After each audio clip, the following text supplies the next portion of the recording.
The scavenger got the capsule for free, opened it, and nearly collapsed in astonishment. Julian stood in the dim, buzzing cargo hold of the decrepit orbital reclamation hub, the air dense with the scent of scorched polymers and old lubricants. Overhead, strip lights flickered, painting his boots in stuttering bands of white as he eyed the capsule, a hulking, grime-caked relic hunched in the shadows. The station foreman, a burly man with oil smudged across his teeth and sly calculation simmering in his eyes, sidled up beside him. With a flourish, he thumped the side of the capsule, the hollow clang echoing through the bay. "Last of the lot, Julian. Nobody's claimed it in a cycle and a half." The foreman's voice dripped with greasy cheer. "You lucked out, eh? Take it off my hands." Julian tried not to roll his eyes.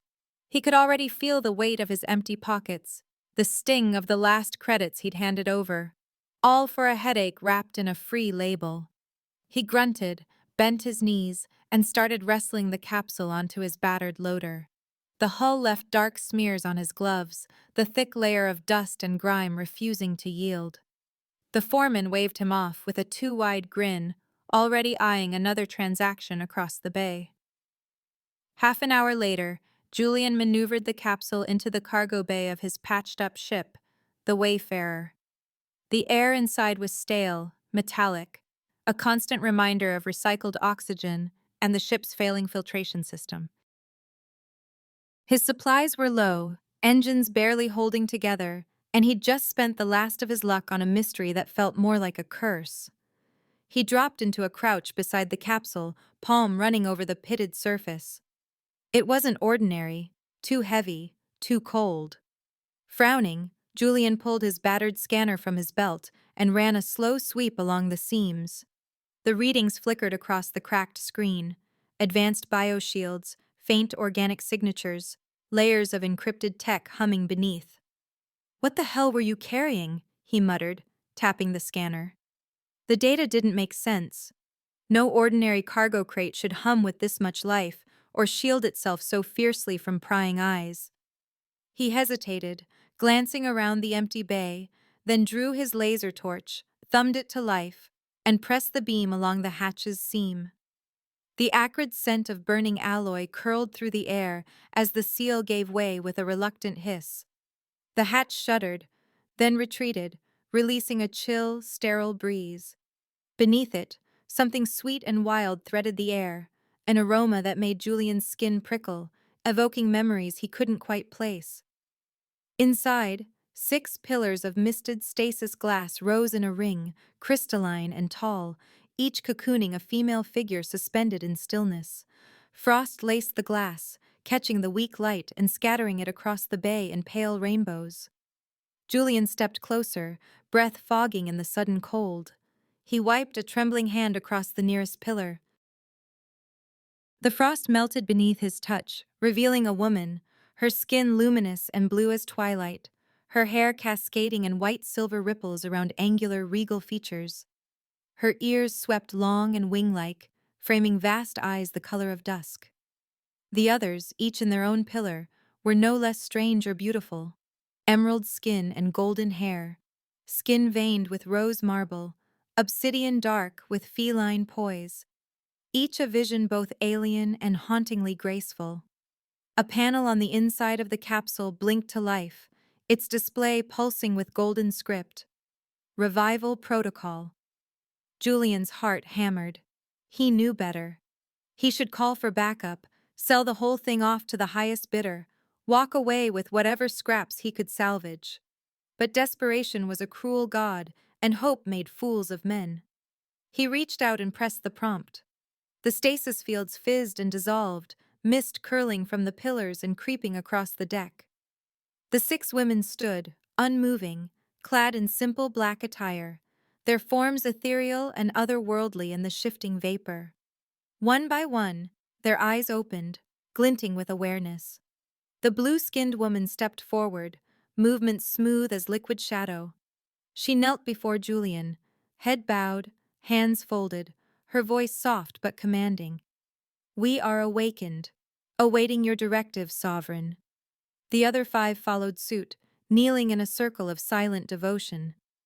Julian's torch slipped from his hand and clattered to the floor, the sound sharp in the charged air. He staggered back, breath caught in his throat. This wasn't a prize. It was a tragedy, one with consequences he could already feel gathering in the cold, humming silence of his ship. Julian spent the next hour in the cockpit, legs bouncing, hands gripping the edges of his battered console until his knuckles ached. His heart thudded in his chest with every shallow breath. The wildflower scent, the strange sweetness that had drifted from the capsule, seemed to haunt the ship, curling into every vent and seam, refusing to dissipate. 6 living beings knelt in his hold, silent and expectant, waiting for orders he couldn't bring himself to give. He turned over the events in his mind, again and again, trying to find a path that didn't make him feel complicit. He was a scavenger, not a trafficker. He'd built his life on picking through the discarded, the forgotten, never crossing the line into treating people, sentient beings, as property. Yet here he was, their so-called sovereign, the words still echoing in his mind like a curse. He forced himself to leave the safety of the cockpit, boots ringing against the grated walkway, as he made his way back to the cargo hold. The air was sharper here, colder, the sweet scent more potent. They were exactly as he'd left them, 6 women, motionless on their knees, heads bowed, hands folded, black-clad forms stark against the dull metal floor. Julian cleared his throat, unease prickling along his spine. "You can stand up," he said, forcing warmth into his voice. "Please, stand." The blue-skinned woman at the center, he'd started thinking of her as Lyra, a name that felt fitting, though he had no idea why, lifted her head. Her vast, twilight-colored eyes met his, searching, impossibly deep. "Is it your will that we rise, Sovereign?"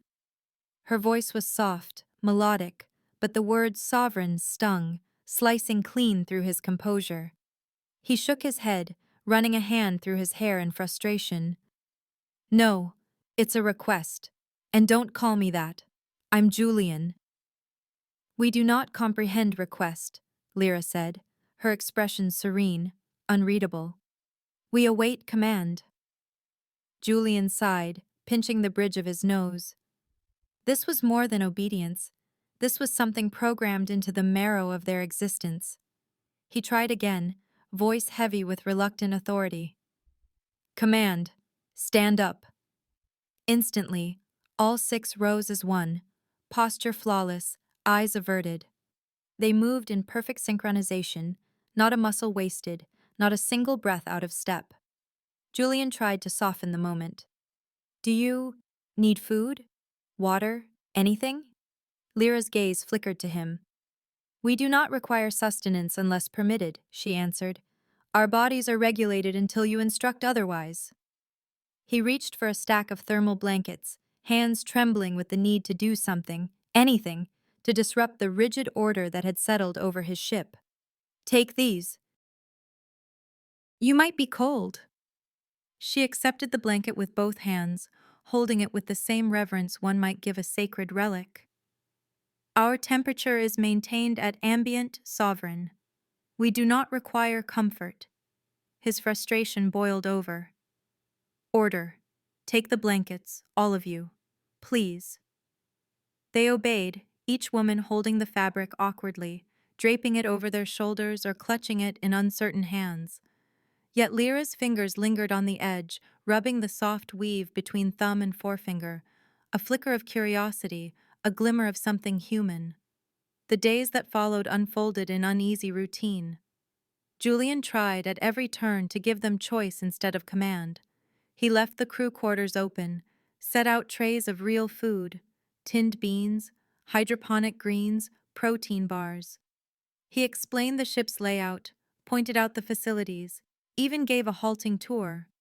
But the women moved through the wayfarer as if they were ghosts, present yet unreachable, responding only when he issued a direct order. In the morning, he'd find the blankets folded neatly on the bunks, untouched. The food sat where he'd left it, unspoiled and ignored, unless he specifically told them to eat. The silence pressed in on him, thick and unnatural, punctuated only by the faint hum of the engine and the gentle, ever-present rhythm of their breathing. Julian watched them, especially Lyra. She was the center of the group, the one the others seemed to look to for guidance, even if only in the subtlest of glances. If he could reach her, maybe he could reach all of them. He made small talk, asked questions about who they were, where they came from, but their answers were polite deflections, always circling back to their readiness to serve. He began assigning chores, small tasks meant to foster independence. Clean the galley, tidy the medbay, run diagnostics. But each instruction was executed with precise efficiency, devoid of initiative or variance. They didn't converse among themselves. They waited, watched, always alert for his next word. It was during a maintenance run, crouched beneath a flickering conduit in the engineering bay, that the first crack in the facade appeared. The Wayfarer's power grid had always been temperamental, the old circuitry prone to surges and brownouts. Julian needed another pair of hands, so he summoned Lyra, asking her to steady a cable as he swapped out a fried relay. "Hold this," he instructed, voice gentle. "Steady. Don't move." She did exactly as told, her grip cool and steady on the conduit. Julian's focus narrowed to the tangle of wires, the acrid scent of burnt insulation, the soft glow of Lyra's skin in the cramped space. Suddenly, a pulse of energy surged through the line, arcing blue-white lightning along the exposed metal. The bolt leapt to Lyra's forearm with a sharp crack. Julian flinched, dropping his tools, expecting her to cry out, to recoil. She did neither. Lyra held fast, face perfectly composed, not a flicker of pain crossing her features. "Let go!" Julian shouted, lunging forward. "Order! Let go of the conduit!" Only then did she release her grip, her arms scorched where the energy had kissed her skin. The wound was angry and red, small blisters already forming along the delicate blue surface. "Let me see your arm," he said, reaching for her. For the first time, Lyra drew back, cradling her arm against her chest. Her eyes flashed with something new, uncertainty, perhaps even fear.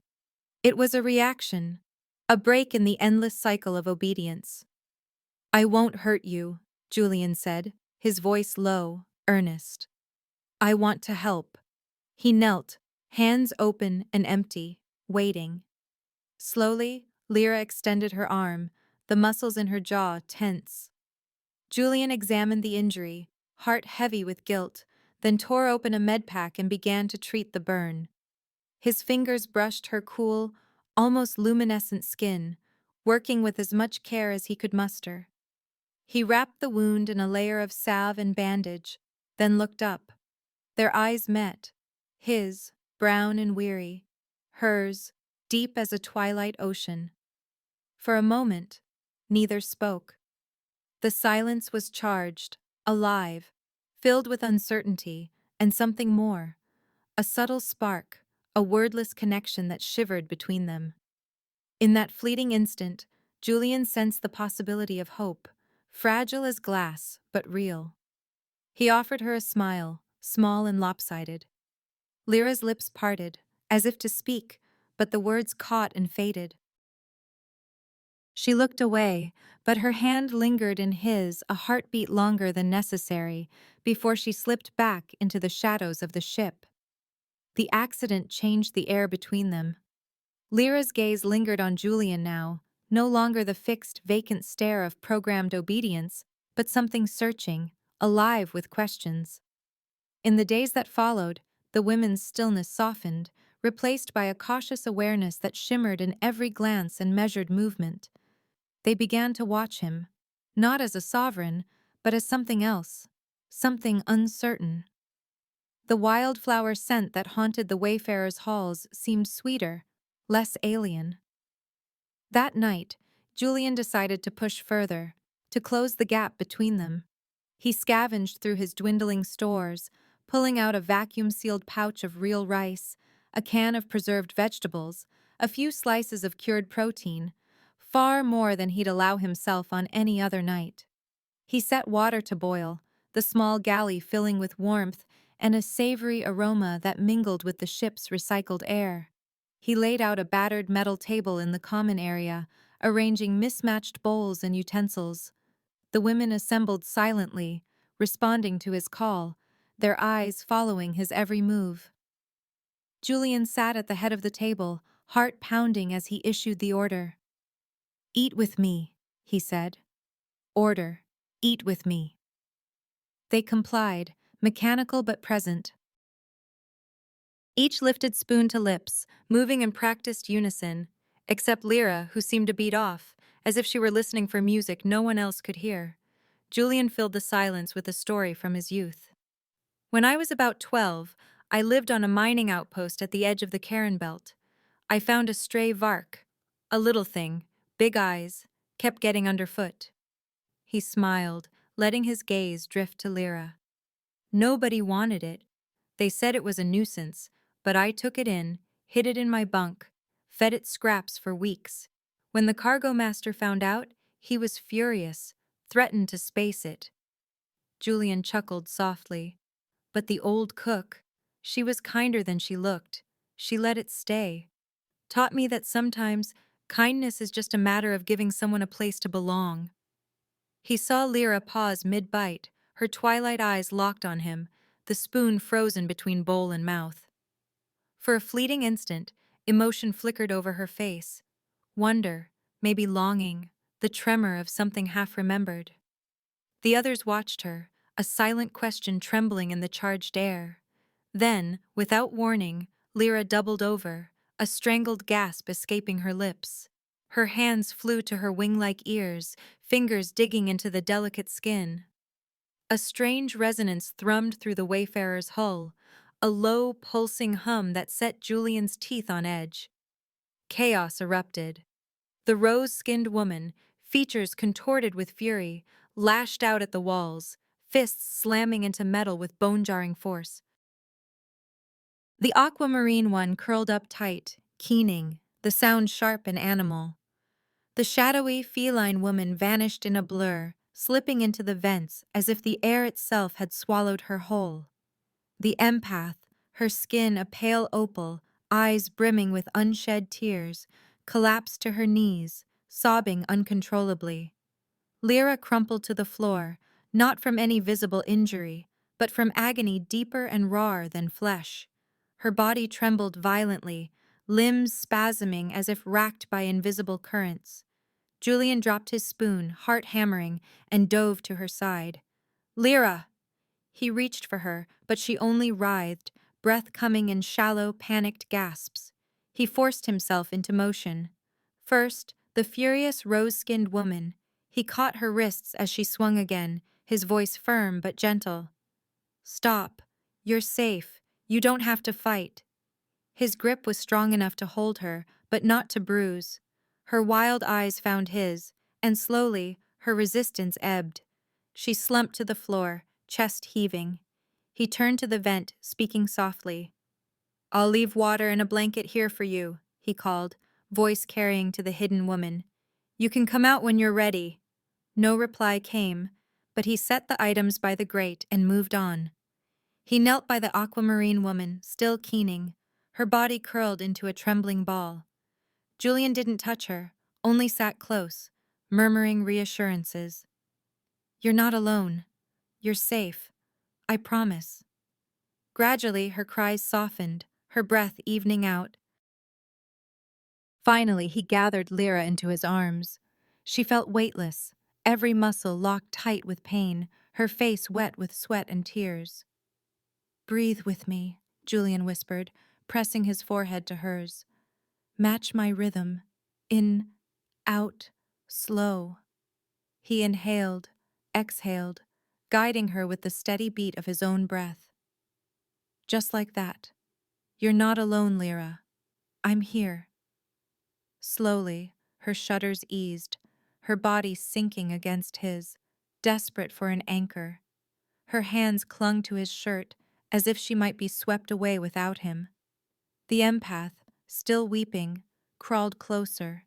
Her voice was shaky, words punctuated by sobs. The Sonara, it was a net, not a chain. It held us together, our thoughts, our feelings.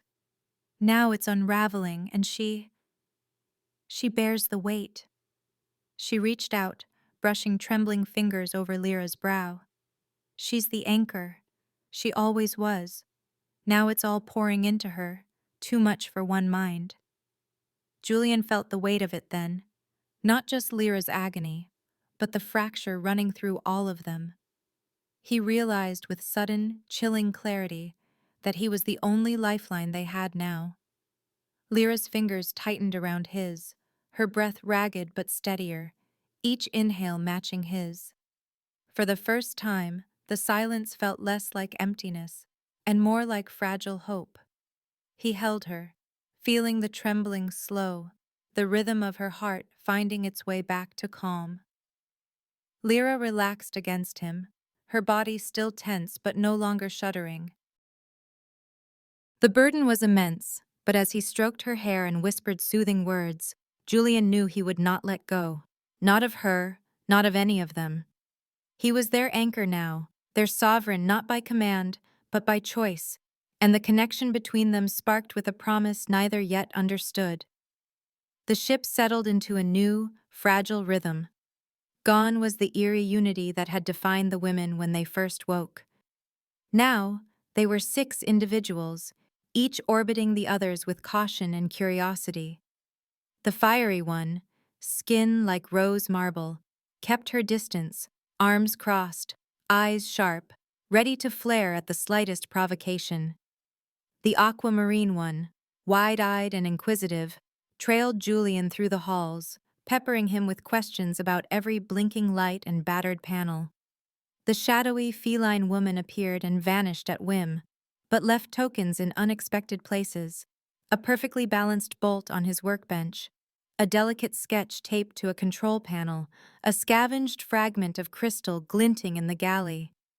The empath, opal-skinned and luminous, was often found curled in a quiet corner, overwhelmed by waves of emotion not always her own. Lyra stayed close to Julian, orbiting his presence with a gravity neither could deny. When her psychic storms rolled in, his voice was the anchor that calmed the turbulence, his nearness a balm against the ache of fractured connection. One afternoon, as the ship drifted in the shadow of a broken moon, Julian found Lyra standing alone at the viewport, watching the stars. He hesitated, then spoke gently. "Come with me. There's something I want to show you." He led her to the bridge, a cramped space cluttered with cracked screens and jury-rigged controls. The captain's seat was patched with tape, the navigation array an old hybrid of Alliance and scavenged Orcan tech. Lyra's eyes widened as she took it all in. "Have you ever piloted a ship?" Julian asked, gesturing for her to sit. "I have watched from within," she replied, voice soft. "But I have never acted." He smiled, settling beside her. "Let's change that." He powered up the controls, the Wayfarer's engines humming in response. Lyra's hands hovered uncertainly above the console. "Here," Julian said, reaching out. He guided her fingers to the nav stick, their skin meeting, a current passing between them, hot and immediate, enough to make him draw a sharp breath.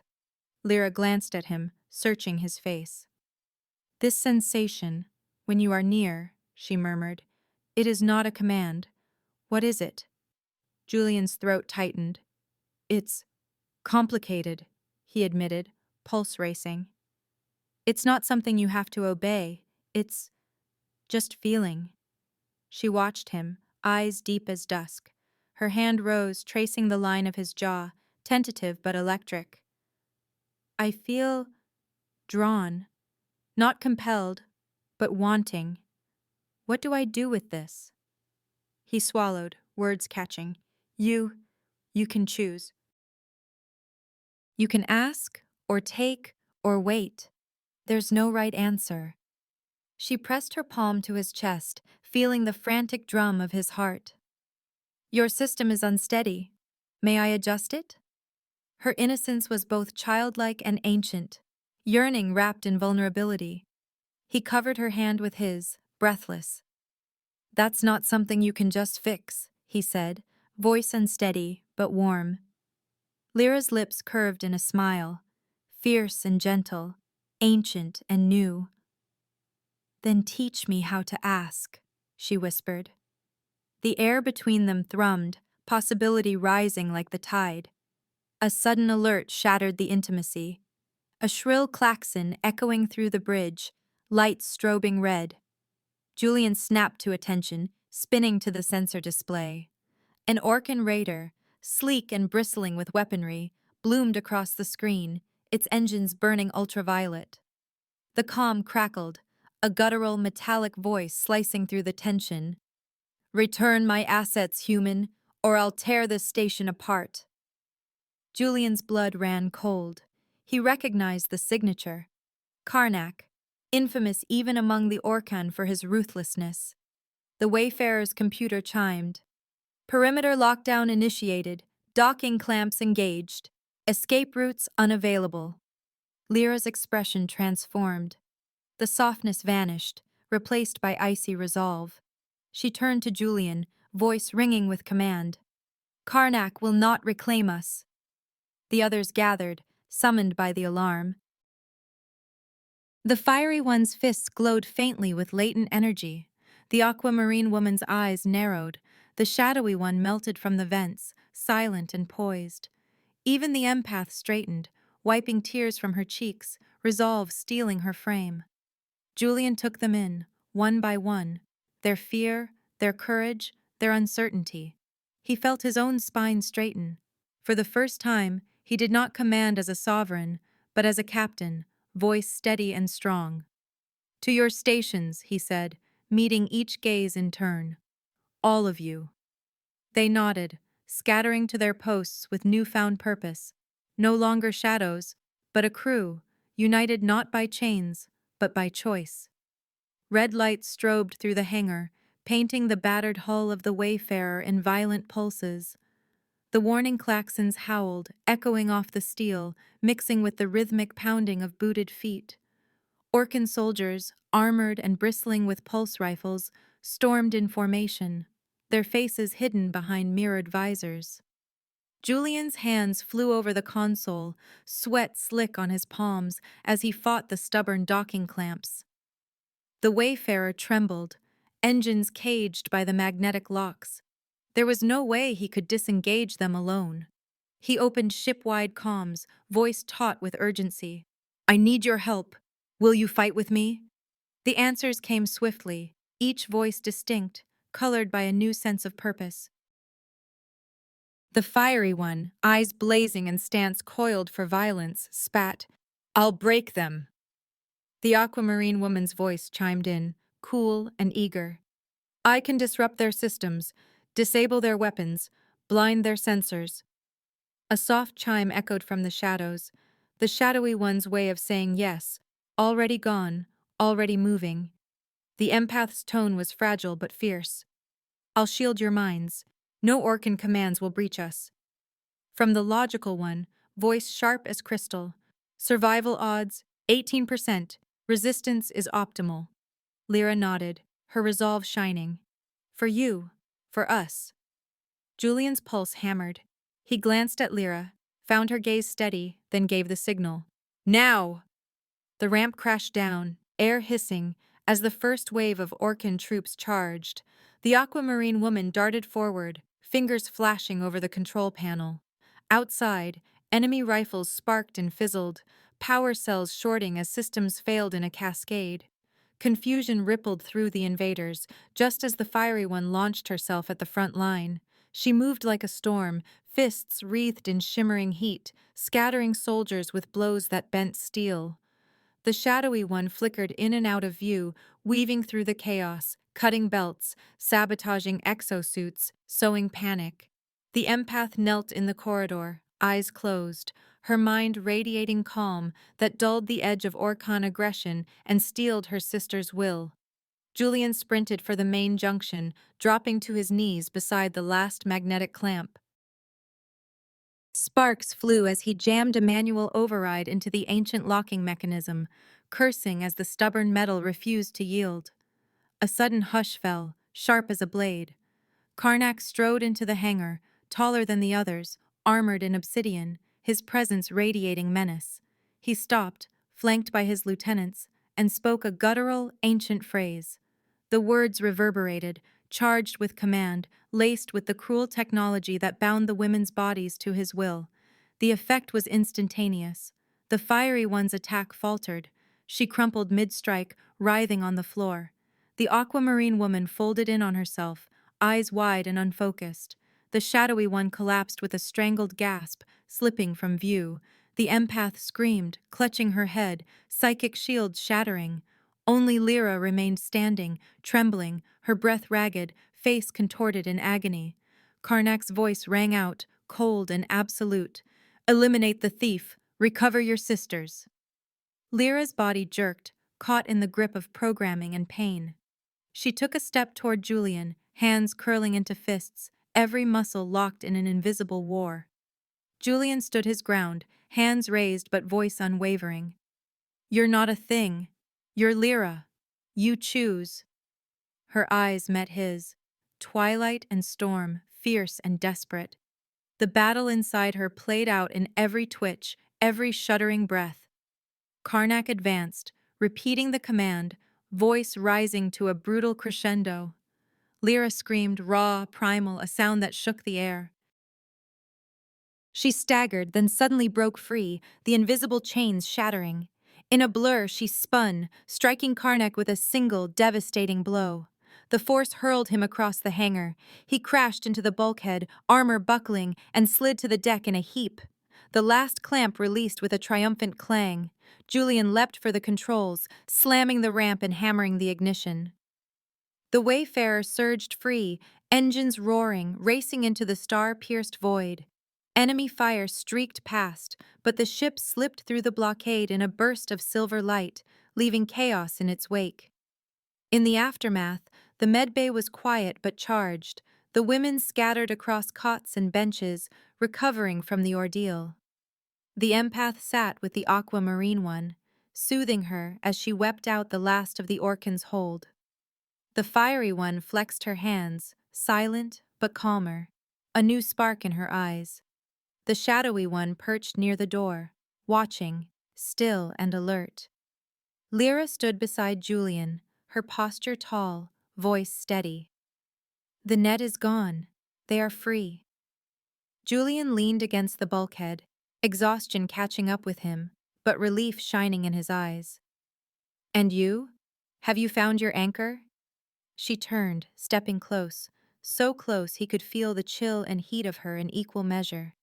Her twilight eyes blazed with certainty. She reached up, brushing his lips with her thumb, the gesture both gentle and claiming. "You showed me I am a person." "You are my choice, Julian." He caught her hand, drawing her in. Their kiss was slow, searching, not of master and servant, but of equals, of hope, fierce and fragile, burning bright against the dark beyond the Wayfarer's hull. A year later, Refuge thrived. An improbable home carved into the heart of a forgotten asteroid, humming with new life and purpose. The wide caverns that once echoed with emptiness now pulsed with activity and warmth. The aquamarine one's energy conduits wound like veins through the rock, glowing softly, their power nourishing the generators and filling the halls with a gentle blue light. The empath's gardens flourished in hydroponic chambers, bursts of color and fragrance transforming recycled air into sweetness, each blossom a small act of hope. The fiery and logical ones sparred in the open commons, laughter ringing as they traded feints and quicksilver barbs, their movements no longer bound by programming but by joy and the thrill of friendly rivalry. The shadowy one, ever watchful, made the rafters and vents her domain, keeping silent vigil from above. Julian and Lyra moved through it all with a grace born of trust and time. Their bond had grown easy, deep, no longer rescuer and rescued, but partners. Where one went, the other followed, neither needing to lead or be led. Julian no longer felt the ache of loneliness or the fear of unworthiness that had shadowed him for so long. In Lyra's presence he was whole.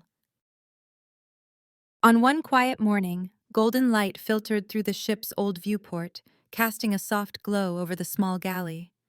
Lyra stood at the counter, brow furrowed in concentration, flour dusting her blue cheek as she poured batter onto a battered skillet. She eyed the bubbling edges, uncertain. Julian grinned, slipping behind her. "You're turning it too soon," he teased, sliding his hands over hers. "Wait for the edges to crisp." Their laughter bubbled up, effortless and bright, as together they flipped the perfect pancake. Lyra's face lit up with pride, and she leaned into Julian's shoulder, stealing a bite before offering him the spatula in victory. The moment was warm, homey, a far cry from the chaos and pain of their first meeting. They savored it, lost in each other, until a sharp warning tone cut through the galley, shattering the peace. Lyra set the skillet aside. The shadowy one appeared in the doorway, silent as ever, and gestured urgently. Without a word, Julian and Lyra followed her down the twisting corridors to the comms hub, where the others had already gathered. The aquamarine one worked her way through lines of alien code, eyes darting as data streamed across the screen. Encrypted transmission. Very old protocols, Orcan but repurposed. Give me a moment. A tense silence followed. The empath reached for Julian's arm, her touch gentle, grounding them all. With a triumphant flick of her wrist, the aquamarine one decrypted the message.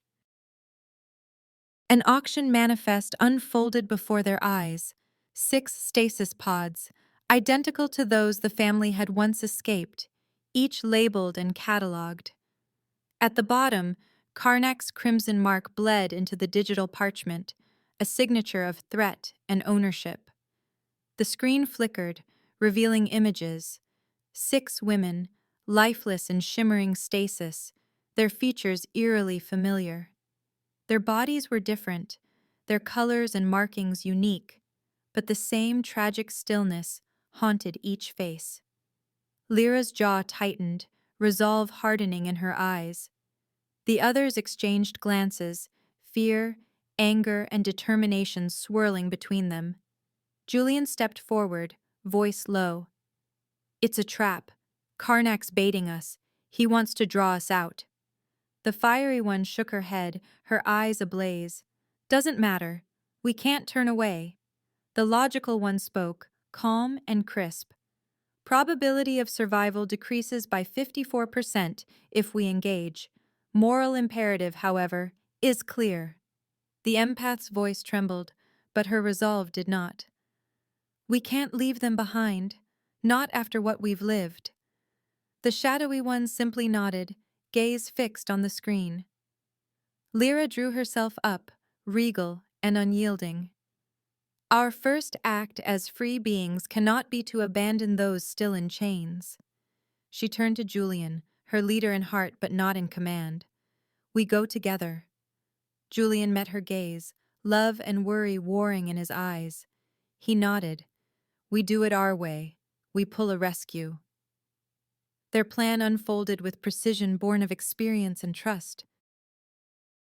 The shadowy one would infiltrate the auction hall, silent and unseen, mapping routes and disabling alarms. The aquamarine would hack security, scramble sensors, and loop the feeds. The fiery and logical ones would create chaos, drawing guards away from the vault. The empath would monitor emotions, warning them of shifts in alertness or intent. Julian and Lyra would slip inside, extract the pods, and get everyone out. Before they left, Julian pressed a small, hand-carved star into Lyra's palm, smooth and pale, the edges worn from his fingers. "A reminder of what we're fighting for," he whispered. Lyra closed her hand around it, pressing it to her heart. "I carry it with me," she promised, her lips brushing his before they parted. The infiltration was swift, practiced. The shadowy one slid through vents and shadows, disabling locks with a touch. The aquamarine's code danced through the security grid, doors opening and closing at will. The fiery and logical ones ignited chaos in the hall, alarms blaring, guards tripping over false leads, arguments erupting between orc and mercenaries as systems glitched. The empath's calm radiated through the comms, smoothing nerves and flagging danger.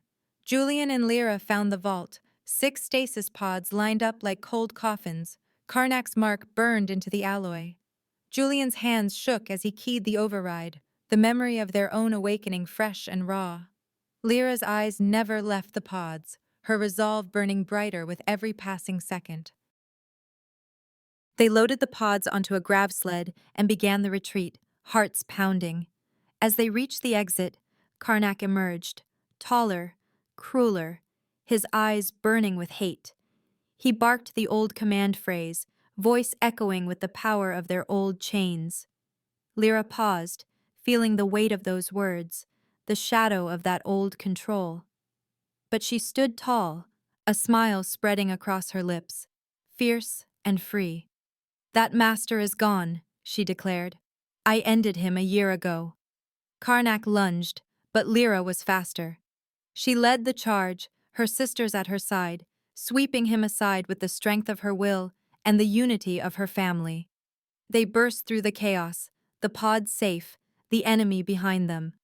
Aboard the Wayfarer, the new 6 were brought to the hold. Julian and Lyra stood together as the pods opened, mist swirling around the kneeling women. Their leader looked up, eyes wide, voice hollow. "Command us, Sovereign." The echo of the past sent a chill through Lyra. She knelt to meet the woman's gaze, her presence gentle but unyielding. "Stand up," she said. "Not a command, but a request. You are free. The first choice is yours." For a heartbeat, the new leader hesitated. Then hope flickered in her eyes, tentative but real. She rose, the others following, uncertainty giving way to something new. The family, once forged by chance, now grew by choice. Their mission, born from a single act of kindness, was only just beginning. This brings our story to a close. Don't forget to hit subscribe, give the video a like, and share in the comments which part you enjoyed the most. Our team will truly appreciate your support. There are plenty more exciting stories waiting for you on our channel. See you in the next video.